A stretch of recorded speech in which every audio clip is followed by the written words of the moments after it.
जनकपुर में एक ब्राह्मण दंपति वास करते थे। ब्राह्मण बड़े विद्वान थे, क्योंकि परम ज्ञानी श्री जनक जी की नगरी, परम ज्ञानी, वहां का झाड़ू लगाने वाला भी ब्रह्म विद्या का उपदेश दे सकता है जनकपुर का, क्योंकि विदेह राज जनक की राजधानी, और बहुत ही हृदय के प्रेमी। ये दो भाव एक जगह नहीं मिलते, एक तो विशुद्ध ज्ञान और दूसरा भगवत प्रेम। ज्ञान भी और भगवत प्रेम भी जनकपुर में, ऐसे वो ब्राह्मण देवता थे। एक बार उनके घर में एक संत पधारे। उन्होंने संत भगवान से प्रार्थना की कि हमारा ब्याह होते हुए तो बहुत समय हो गया, लेकिन कोई संतान नहीं हुई। आप हमें वो उपाय बताएं जिससे किसी परम भागवत भक्त का जन्म हो और हमें भगवत प्राप्ति हो। उनका दोनों बातें आपकी पूर्ण हो जाएंगी यदि आप संत सेवा में रुचि रखें। ब्राह्मण देवता ने उन संत भगवान का आदेश मानकर संत सेवा प्रारंभ की। संत सेवा में निरंतर रत रहते और बड़े विद्वान थे, इसलिए बड़े बड़े जजमानों के यहां जाते तो कुछ न कुछ धन संपत्ति प्राप्त होती, उससे वो संत सेवा में मग्न रहते। पत्नी भी सुंदर सुंदर भोग बनाती और संतों को पवाती। प्रयाग में कुंभ पड़ा, 1 महीने कुंभ में रह करके उन्होंने खूब संतों की सेवा की। जब वो कुंभ से अपने घर जनकपुरी में आए तो कुछ ही दिनों में गर्भ रहा। बड़ा आह्लाद हुआ पिता को कि संतों की कृपा से गर्भ रहा तो जरूर हमें कोई महाभागवत पुत्र प्राप्त होगा। भगवान भी बड़े लीला विहारी है और विचित्र लीला विहारी है। जैसे जैसे गर्भ बढ़ने लगा वैसे वैसे ब्राह्मण देवता बीमार होने लगे, और जेव ही बालक प्रकट हुआ तेव ही ब्राह्मण देवता पधार गए। जब ब्राह्मण देवता पधार गए तो अकेली वो ब्राह्मणी क्लेश पूर्वक उस बालक की रक्षा करने लगी। ब्राह्मणी ने कहा कि प्रयाग के द्वारा कुंभ में जाने के कारण फिर वहां से जब आए तो ये गर्भ रहा, इसलिए इसे हम प्रयाग दत्त नाम देते हैं। प्रयाग दत्त अर्थात प्रयाग के द्वारा प्रदत्त बालक। कुछ ही अभी बालक घुटनों के बल ही चल रहा था कि घर में आग लग गई। यह है भगवान की कृपा। चाहिए किसी को? यह है भगवान की विशुद्ध कृपा। पुत्र होते ही पति पधार गए और पुत्र भी घुटनों के, प्रयाग दत्त जी अभी घुटनों के बल ही चल पड़ा रहे थे कि घर में आग लग गई किसी कारण से। बच्चे को लेके बचाने के लिए दौड़ के बाहर मां निकली, पूरा घर जल के स्वाहा हो गया। अब तो पक्का हो गया कि बालक बड़ा ही अनिष्टकारी है। जब गर्भ में आया तो पिता बीमार हो गए। जब ये प्रकट हुआ तो पिता पधार गए। देखो अभी घुटनों के बल ही चला तो पूरे घर में आग लग गई। अब तो जो जजमान उनके पति के प्रभाव से आते भी थे अन्न धन देने, वो भी आना बंद कर दिए कि उनका लड़का जो हुआ है ये बड़ा अनिष्टकारी है, उस घर में जो भी जाएगा उसका अनिष्ट हो जाएगा। और ये पता नहीं कि ये लड़का कोई साधारण पुरुष नहीं, ये महापुरुष प्रकटा हुआ है। लेकिन बड़ी विचित्र लीला भगवान और भगवान के भक्तों की है। ये प्रयाग दत्त जी महाराज जब धीरे धीरे घुटनों के बल चलने लगे तो कोई कोई विशुद्ध संत आते थे।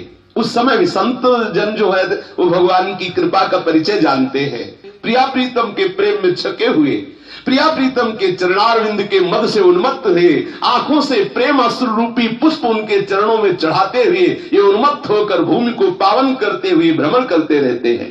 ऐसे महात्मा जन ही कभी कभी इन ब्राह्मणी के घर आते। हालत ये स्थिति हो गई कि ठीक से पेट भरने की भी व्यवस्था नहीं रह गई, क्योंकि वही छोटा सा बालक प्रयाग दत्त, कोई जजमान आते नहीं। पंडित जी तो प्रभावशाली थे, जिनके प्रभाव से धन संपत्ति जजमान लोग देते थे। बड़े कष्टपूर्ण जीवन बीतने लगा। किसी भी तरह वो मांग करके कैसे भी, कोई कोई उदार ऐसे थे कि दे देते थे, जिससे बच्चे का पोषण और अपना पोषण करते थे। भगवान श्री कृष्ण की अद्भुत महिमा वही भगवान श्री राम के रूप में है, कोई दूसरे नहीं है। एक दिन वो बालक अभी 8 वर्ष का ही हुआ होगा। ये मात्र 200 वर्ष पहले की बात है। ये कोई 1000-2000 वर्ष पहले की बात, ये 200 वर्ष पहले की घटना है। 200 वर्ष पहले की बात है। वो बालक अपने मित्रों के साथ खेल रहा था। अच्छा, कोई मित्र सहज में बनता नहीं था, क्योंकि घर वाले सिखा देते थे प्रयाग दत्त के साथ मत खेलना, वो बड़ा अनिष्टकारी है। जो उसका मित्र बनेगा हो सकता है उसकी भी हानि हो जाए। तो 2-4 बच्चे बड़े हे भाव से प्रयाग दत्त को देखते खेलते थे। एक दिन क्या हुआ कि एक बहन बुलाने आई किसी और भाई को और कहा, चलो तुम्हें आज पता नहीं राखी का त्योहार है। प्रयागदत्त जी दूर से चुपचाप खड़े सुन रहे हैं, राखी का त्योहार है। तो प्रयागदत्त ने सोचा है राखी का त्योहार क्या होता है। बहन हाथ पकड़ के ले गई और वो चुपचाप छुपे हुए गए, दरवाजे से झांक के देख रहे हैं कि बहन तिलक लगा रही, राखी बांध रही, मिठाई पवा रही, दुलार कर रही। ये भाग के घर आए और अपनी मां से कहा कि मां, क्या हमारे दीदी नहीं है क्या? सब भाइयों को आज राखी बांध रही उनकी दीदी, क्या हमारे जीजी नहीं है, हमारे दीदी नहीं है? क्या हमारे भाग्य से नहीं कि हमें कोई राखी बांधेगी? मां का हृदय भर आया कि वैसे ही हम गरीब हैं, इसकी सुख सुविधा नहीं कर पा रहे, और आज ये ऐसा प्रश्न कर दिया कि इसका क्या उत्तर। तत्काल ध्यान आया, क्योंकि सब जनकपुरवासी जो वयोवृद्ध होते हैं जानकी जी को अपनी बेटी मानते हैं, और जो नवयुवक होते हैं या नवयुवती होती है वो अपनी बहन मानती है। देखो पूज्य श्री भक्तमाली नारायण दास जी महाराज श्री जानकी जी को अपनी दीदी मानते थे, इसलिए उनको मामा जी कहते थे। ये अद्भुत मामा जी हैं जिनका हम नाम चर्चा कर रहे हैं, प्रयागदत्त जी। प्रयागदत्त से कहा कि बेटा तुमको किसने कह दिया कि तुम्हारे दीदी नहीं है? तुम तो ऐसी दीदी के भैया हो कि किसी की ऐसी दीदी नहीं है। तो उन्होंने कहा कि मां, तुम मेरी दीदी कभी हमको दिखाई नहीं दी, कभी तो आती ना, आप हमको फुसला रहे। नहीं बेटा, चूंकि हमारे जो दामाद है ना, तुम्हारे जो जीजा जी है ना, वो बहुत बड़े राजा हैं, बहुत उनको कार्य रहता है और दीदी उनकी सेवा में रहती, इसलिए वो आ नहीं पाते हैं। तुम्हारे जो जीजा है वो अयोध्या के बहुत बड़े राजा हैं, और तुम्हारी जो दीदी है ना वो उनकी समीपता के सुख में निमग्न रहती, इसलिए वो कभी आप नहीं पा रही, लेकिन तुम्हारी दीदी सबसे बड़ी दीदी है। बोले मां, मुझे दीदी के पास जाना है, देखना है हमारी दीदी कैसी है। हमारे जीजा का तुमने नाम क्या बताया? बोले वो चक्रवर्ती सम्राट, उनका श्री राम नाम है। बड़ा सुख मिला। अरे इतने बड़े हमारे जीजा, और हमारी दीदी का क्या नाम है? बोले जानकी जी नाम है। हृदय में अपार सुख मिला। एक कोमल हृदय वाला बालक स्वीकार कर लेता है कि हमारी दीदी जानकी जी और हमारे जीजा श्री राम जी। मां, मुझे अवधपुरी जाना है, अपने जीजा से अपनी जीजी से मिलना है, मुझे अपनी दीदी से राखी बंधवानी है। मां ने कहा थोड़ा सयाने हो जाओ, यहां से जनकपुर से प्राय अवध नगरी में जाते ही रहते हैं लोग, हम आपको उनके साथ भेज देंगे, लेकिन अभी 2-4 दिन में। बोले मां देखो मैं बड़ा हो गया, मुझे दीदी के पास भेज। जैसे नामदेव जी करते थे, नामदेव जी के नाना को कहीं जाना था तो जब सेवा में देखते तो कहते नाना जी हमको भी सेवा में, तो कहते देखो कभी ऐसा अवसर मिलेगा तो बताएंगे। उनको कहीं जाना था ना, तो हम 2-3 दिन के लिए बाहर जाते, हम तुम्हें सेवा में रख देंगे, थोड़ा तुम बड़े हो जाओ। वो रोज सुबह उठ के जाते, बोले नाना जी देखो मैं आज बड़ा हो गया, आज मुझे सेवा में रखो। ऐसे ही 2-4 दिन बीतने पर कहते मां देखो मैं बड़ा हो गया, अब मुझे दीदी के पास जाने दो। मां उनको काफी समय तक टालती रही। एक दिन देखा कि वो बिरज गए, बालक ही तो थे, कैसे महाभाग। यही है संतों की कृपा का फल, यही है संतों की सेवा का फल। प्रयागदत्त जी रोने लगे, नहीं खाऊंगा, नहीं पीऊंगा, जब तक मैं अपनी दीदी से नहीं मिलूंगा तब तक नहीं खाऊंगा, मुझे अपने दीदी से मिलना है। बलिहारी है ऐसे भाव की, ऐसे दृढ़ संबंध की। मां को विवश होना पड़ा। जनकपुरी में पता लगाया कि कुछ भगत लोग अवधपुरी जा रहे थे, उनको आत्मबल मिला कि अपने इस 8 वर्ष के बालक को उनके साथ कर देंगी तो सुरक्षित अयोध्या पहुंचा देंगे और कनक भवन में सियाराम के दर्शन करा के पुनः लिवा लाएंगे। ऐसी भावना से उन्होंने कहा देखो बेटा, जब हमें तुम्हें भेजना ही है दीदी के पास तो 1-2 दिन और रुक जाओ, हम कोई व्यवस्था कर ले, क्योंकि बेटी के यहां जब जाया जाता है तो कुछ न कुछ दिया जाता है। प्रभु प्रेम को ही पाते हैं। ये जो अंदर से भाव उठ रहा है ना कि हमें अपने प्रभु को कुछ पवाना है, इसी भाव के अधीन हो जाते हैं प्रभु। अब वो बेचारी गरीब ब्राह्मणी, ना रुपया न पैसा न कुछ, दूसरे के घरों में जाती और कहती कि हमें कुछ चावल दे दीजिए, हमें चावल की आवश्यकता है। वैसे ही जाया करती तो प्राय लोग हटा देते या कोई दे देते, पर आज भगवत कृपा से कुछ अच्छे चावल मिल गए थोड़े से। वो चावल ला करके उनको पीस करके और उनमें कुछ मीठा मिला करके बनाया, जिसको कसार कहते हैं। जनकपुरी में उन मोदकों को कसार कहते हैं। चावल के पिसे हुए आटे को भून करके उसमें घी मिला करके मीठा मिला करके जो बनाया जाता है उसे कसार कहते हैं। कसार को एक कपड़े की पोटली में बांधा और प्रयागदत्त को दिया, थोड़े से सतुआ बनाए। प्रयागदत्त को, देखो ये तुम्हारी दीदी और जीजा के लिए है, और ये जो सतुआ है ना, तुम्हें जब भूख लगे तब तुम पा लेना। प्रयागदत्त तो इतने उन्मत्त हो रहे हैं कि हम अपनी दीदी से मिलेंगे, जीजा से मिले, बड़े उन्मत्त। जो कोई जनकपुरी के भक्त परिकर अवधपुरी जा रहे थे उनके साथ कर दिया।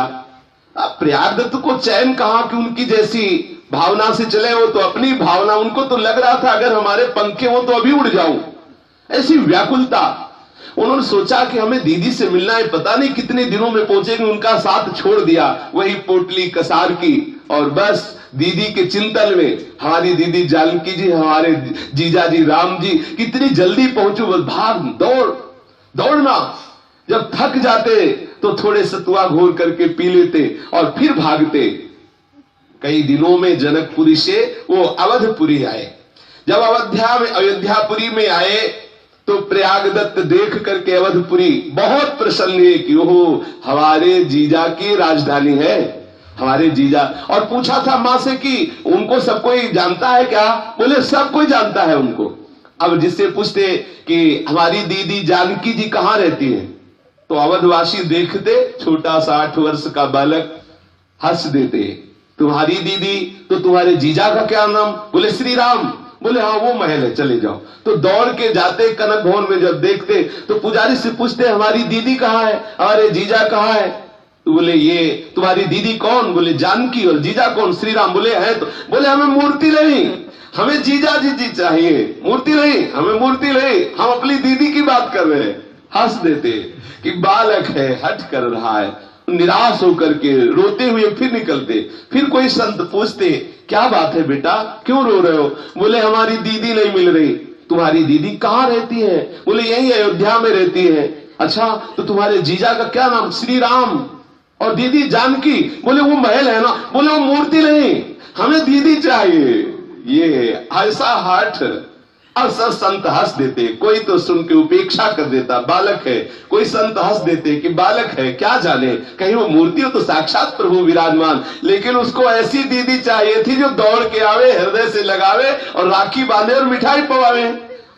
अब हृदय में उसके अंदर व्याकुलता बढ़ती गई कि हाय, हमारी दीदी का कोई पता नहीं बता रहा, और मां कह रही थी कि यही दीदी रहती है, क्या करूं? बहुत रोने लगे, परेशान हो गए। कहीं कोई बताता ही नहीं कि उसके जीजा कहाँ है, उसकी दीदी कहाँ है।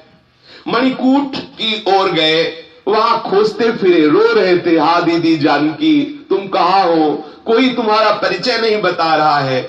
जहां सीता कुंड को जाने वाले रास्ते के दक्षिण सघन विटपावली से आच्छादित पुरानी मस्जिद है, जिसमें पूर्व में हनुमान निवास श्री अयोध्या के महात्मा बाबा गोमती दास जी महाराज भजन करते थे, वही समीप जाकर के बैठ गए, रोने लगे प्रयागदास जी।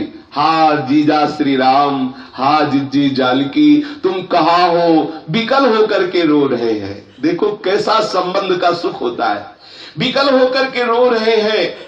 अब बहनोई जी को रिश्ते से खूब गालियां भी देख रहे कि देखो इतना ढूंढा, इतना पूछा, पता नहीं कहां छुपा हुआ बैठा है, हमारे सामने नहीं आ रहा, किसी को भेज नहीं रहा। और मां हमको कह रही थी अरे वो बहुत बड़े चक्रवर्ती सम्राट है, ऐसा कौन है जो उनको जानता नहीं? यहाँ तो कोई उनको नहीं जानता है, कोई नहीं बता रहा कि हमारी दीदी कहाँ है, हमारे जीजा कहाँ है। इतना ढूंढा, इतना हैरान हो गया, कहीं मिल नहीं रहा, कहां रहते हैं हमारे जीजा। बहुत भाव में विवल हो रहे हैं। इतनी विकलता बढ़ी कि लगा कि उनको प्राण छूट जाएंगे। इतने में ही सुनाई दिया, हाँ आवाज सुनाई दी, राजाधिराज चक्रवर्ती महाराज परब्रह्म परमात्म स्वरूप अखिल कोटि ब्रह्मांड नायक परात परेश भगवान श्री राम पधार रहे हैं। दृष्टि गई तो देखा विशाल श्वेत हाथी उसके ऊपर स्वर्ण की झूल पड़ी हुई है, विशाल सिंहासन, उसके ऊपर 9 किशोरी किशोर विराजमान है, छत्र लगा हुआ है, चंवर डुलाए जा रहे हैं, जय जयकार हो रही। श्री राम नाम सुनते ही रोम रोम खिल उठा। हमें लगता है मां कह रही थी जीजा राजा, हमें लगता है जीजा ही आ रहे, और बगल में देखा कि जीजी मुस्कुरा रही है। ओहो, आनंदित हो गया, खड़े हो गए। इतने में जितने पीछे जय जयकार करने वाले थे सब पीछे रुक गए। हाथी नजदीक आया, श्वेत रंग का विशाल हाथी, और वो घुटने टेक करके बैठ गया। दौड़ करके सेवक जनों ने सुंदर स्वर्ण की सीढ़ी लगाई। करुणा निधान प्रिया प्रीतम धीरे धीरे उतर करके नीचे आए। जानकी जी दौड़ के गई, भैया प्रयागदत्त हृदय से लगा। ओहो, श्री जानकी जी के हृदय से लग के जैसे छोटा बालक अपनी गुस्सा नहीं प्रकट करता, छोटे छोटे ऐसे हाथ बांध के, दीदी तुम अभी तक कहां थी, हमने कितना ढूंढा। बहुत जानकी जी हृदय से लगा रही, दुलार कर रही है।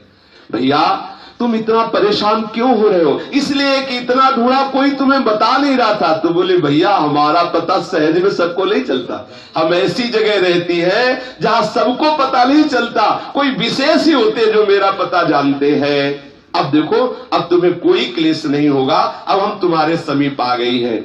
जानकी जी ने पहले उनकी भावना के अनुसार राखी बांधी, और जानकी जी ने कहा अच्छा मिल चुके, अब हमको ये बताओ कि माँ ने हमारे लिए क्या भेजा है। बोले हाँ हाँ, एक फटे से कपड़े में वही चावल के पिसे हुए कसार श्री लाडली जी को अर्पित करा। लाडली जी ने अपने कर कमल से लिया और प्रभु को पहले पवाया, और फिर आप पाया, और फिर अपने भैया प्रयागदत्त को पवाया। ओहो, जेव ही प्रियाजू और प्रीतम जू का उच्छिष्टामृत मिला, रोम रोम आनंद से भर गया, अश्रुओं की धार बहने लगी, पूर्ण विद्या का नाश होकर चिदानंद तत्व में स्थिति हो गई। क्योंकि प्रभु का साक्षात दर्शन हो रहा है। प्रिया जी दुलार कर रही है कि भैया अब तुम चिंता मत करो, अब तुम बिल्कुल चिंता मत करो, हम तुम्हारे ही पास सदैव अब रहेंगी। प्रगट में या अंतर में तुम कभी हमको दूर नहीं देखोगे। दुलार कर रही है। धीरे धीरे उनके आंसू रुके।